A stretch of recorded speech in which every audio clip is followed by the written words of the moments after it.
Close-up selalu memberikan kesan yang mendalam. Di sini saya menunjukkan kepada Anda pengambilan gambar makro pada satu kaki. Saya akan menunjukkan pekerjaannya di kaki yang satunya, karena menurut saya, di kaki ini kondisinya lebih ringan. Dan sementara Anda memperhatikan, mungkin bahkan sedikit terkejut. Saya akan sedikit mengingatkan inti dari pembahasan ini. Ini adalah seorang model. Seorang wanita yang karena pekerjaannya harus memakai sepatu hak di tempat kerja. Sayangnya dia tidak tahu bahwa ukuran kakinya 2 ukuran lebih besar dari yang dia kira.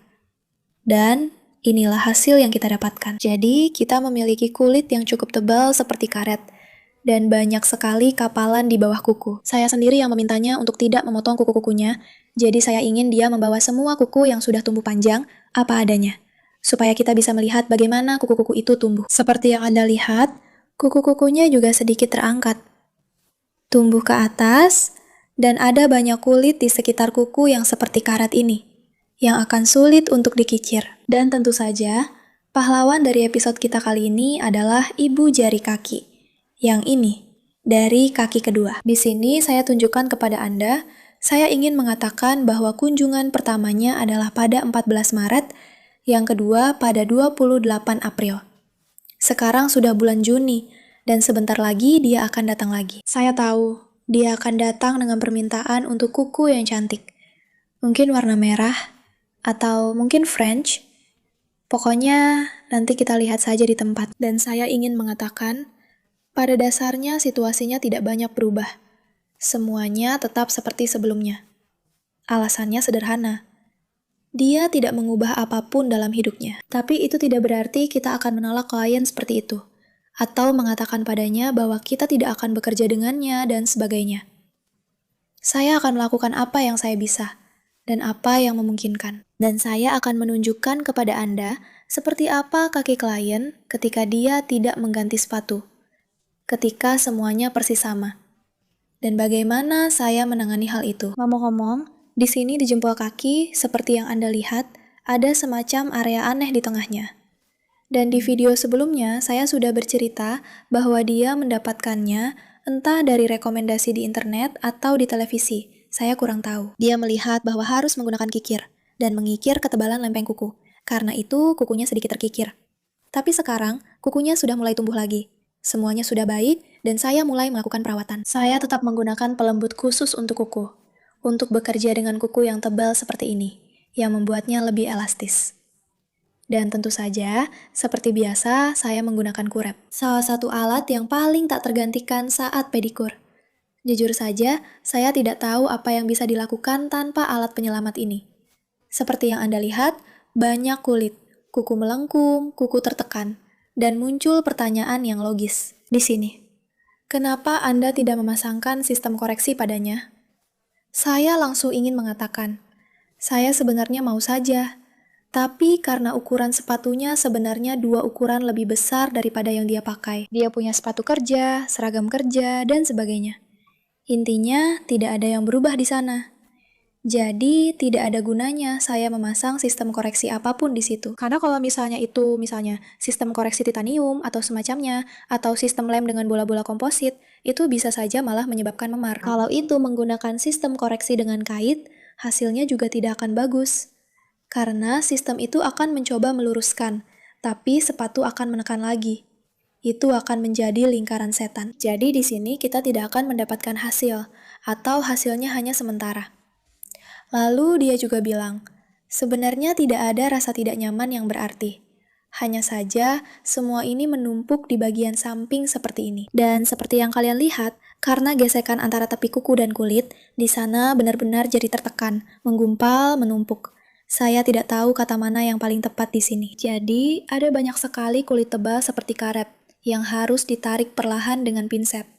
Ya, tidak boleh dicabut, harus ditarik perlahan. Karena kalau kita cabut sekarang, nanti akan ada lubang di sana. Kita tidak mau seperti itu. Saya menariknya dengan pinset, sengaja saya tunjukkan sedekat mungkin. Benar-benar dalam mode makro. Supaya ada yang merasa puas ya. Jangan lupa kasih like atau tanda apa saja di komentar. Dan bagi yang paham, ini pasti menarik. Jadi memang banyak, sangat banyak. Kukunya padat, Lempeng kuku cukup tebal yang benar-benar menusuk ke dalam. Di sini sudah ada bagian di mana saya memotong ujung kukunya. Sayangnya, saya tidak bisa merekam semuanya, karena sejujurnya jari-jari saya sampai sakit setelah bekerja dengannya. Karena saya harus... Sekarang saya akan teteskan ini, dan harus mendorongnya agar bisa sedikit saja menjangkaunya. Jadi, ini benar-benar pekerjaan yang sangat-sangat berat sebenarnya. Dan saya ingin mengatakan bahwa, tentu saja, kita harus berusaha membersihkan klien seperti ini sebaik mungkin. Jadi tugas kita setidaknya meringankan kondisi mereka. Artinya, dia harus merasa sedikit lebih baik. Oh, omong-omong, di sini saya sengaja meninggalkan camilan enak seperti ini untukmu. Ada rambut yang masuk. Dia bilang di rumahnya ada kucing, jadi kemungkinan besar itu bulu hewan. Ngomong-ngomong, hal seperti ini memang sering terjadi di sana. Atau mungkin juga dari kaos kaki, stocking, pokoknya bisa dari apa saja. Jadi, tadi aku sedikit melantur. Maaf ya. Aku tunjukkan lagi ke kalian. Kali ini dari sisi lain, ada kapalan seperti ini yang tetap menempel dan tidak bisa hilang dari sana. Jangan sekali-kali mencabutnya, karena nanti akan ada lubang. Dan tentu saja sesuatu bisa masuk ke situ, lalu jadi merah. Begitulah seterusnya. Kita tidak akan menggunakan kata-kata terlarang. Siapa tahu nanti media sosial kita bisa kena sanksi karena itu. Sebenarnya, aku akan cukup lama mengutak-atik di sini. Aku menggunakan berbagai alat demi kenyamanan kalian. Aku selalu menampilkan alat-alat itu di jendela. Aku sangat mohon, tolong jangan tanyakan itu di kolom komentar. Itu tadi alat pemotong apa, itu tadi apa, aku juga tidak tahu permen apa, dan sebagainya. Setiap saat aku selalu menunjukkan itu. Setiap saat aku selalu menjelaskan.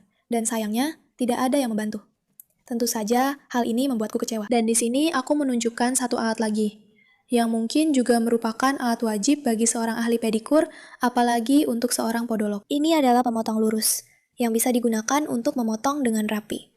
Tapi, aku langsung bilang, tanpa pelatihan, sebaiknya jangan melakukannya. Selanjutnya aku memperlihatkan mata bor. Di sini aku punya mata bor lurus yang panjang, bentuknya tidak bulat.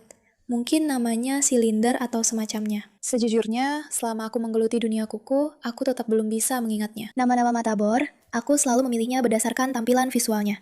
Jadi, dalam situasi tertentu, aku memilih mata bor yang sesuai. Semua mata bor berlian yang aku punya selalu dari KMIZ. Itu adalah pabrik kita di Kazan. Mereka sudah beroperasi sangat-sangat lama. Pabrik itu sudah berusia 90 tahun lebih. Pokoknya, alat-alatnya sudah lama terbukti kualitasnya. Jadi, aku tidak akan terlalu mendalam membahas atau menceritakannya. Menurutku, ini bukan rahasia lagi kalau aku selalu bekerja dengan KMIZ. Dan salonnya juga menggunakan KMIZ. Keistimewaan mereka adalah, mereka menggunakan pelapisan melalui galvanik. Galvanik dari berlian alami. Jadi, serbuk berlian yang mereka gunakan itu alami. Ini adalah abrasif yang bagus dan berkualitas, yang akan sangat bermanfaat untuk kalian. Tentu saja dengan syarat kalian membersihkannya dengan benar. Karena tidak ada satupun mata bor, bahkan yang super bagus sekalipun, yang akan bekerja dengan baik untuk kalian jika kalian tidak membersihkannya dengan benar. Jadi, di antara partikel-partikel lapisan berlian ini, abrasifnya tentu saja sering terselip kulit. Kadang juga lapisan dispersi dari gel jika ada yang menghaluskannya.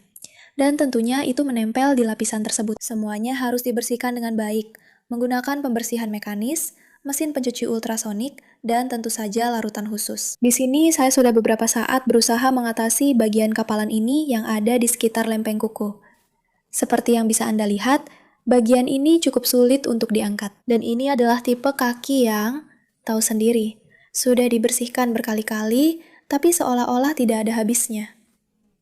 Saya selalu melihat kaki seperti ini dan berpikir, andai saja punya model seperti ini untuk kursus dan berlatih padanya. Karena ketika seorang terapis kuku menghadapi kasus seperti ini dan bekerja dengan teknik yang biasa atau standar, biasanya mereka juga kaget. Saya sendiri sering terkejut, karena seolah-olah tidak ada ujungnya. Kamu merasa seperti sedang melakukan gerakan yang sia-sia dan tidak berguna. Di sini aku sudah mengganti mata bor, dan dari samping aku tunjukkan seberapa banyak yang terbang. Hanya dari pengemplasan, lipatan kuku, dan debu. Ngomong-ngomong, siapa di sana yang suka mengeluh soal alat penyedot debu? Itu dia, debunya tersedot, semuanya baik-baik saja. Alat penyedot debu kita tidak pernah mengecewakan, dan selalu dengan andal mengumpulkan debu. Aku lanjutkan memperlihatkan proses pembersihan lipatan kuku itu sendiri. Di sini juga, kami melakukan sedikit pengamplasan pada kutikula. Jadi, aku tidak terlalu berlebihan memotongnya. Hanya sedikit diamplas saja. Tugas aku bukan membuat kulit jadi iritasi atau membuatnya tumbuh lebih banyak, tapi justru untuk menenangkannya. Dalam pedikur seperti ini, kami biasanya menghilangkan semua yang kering dan berusaha bekerja dengan kulit hidup sehalus mungkin agar tidak ada efek samping yang tidak diinginkan, seperti pertumbuhan kulit yang kacau atau berlebihan. Di sini aku sudah menunjukkan bahwa semua pekerjaan sudah selesai. Dan kami juga sudah melakukan tamponade di sini. Seperti yang kamu lihat, bekas dari lempeng kuku, terutama di 3 jari pertama, memang cukup dalam. Aku menyebutnya sebagai jejak ski, yaitu tempat di mana kuku, saat tumbuh, jika retak, akan bergesekan dengan kulit. Dan di kulit akan terbentuk lekukan yang benar-benar mirip dengan jejak ski. Dan bagi sebagian orang, ini bisa menimbulkan ketidaknyamanan. Tapi ada juga yang tidak merasakannya, seperti modelku. Intinya, pelajaran dari semua ini adalah jika klien tidak mengubah apapun, maka tidak akan ada yang berubah. Tapi kita bisa melakukan perawatan kebersihan, bisa juga melakukan pembersihan, dan tentu saja itu hanya akan membawa manfaat.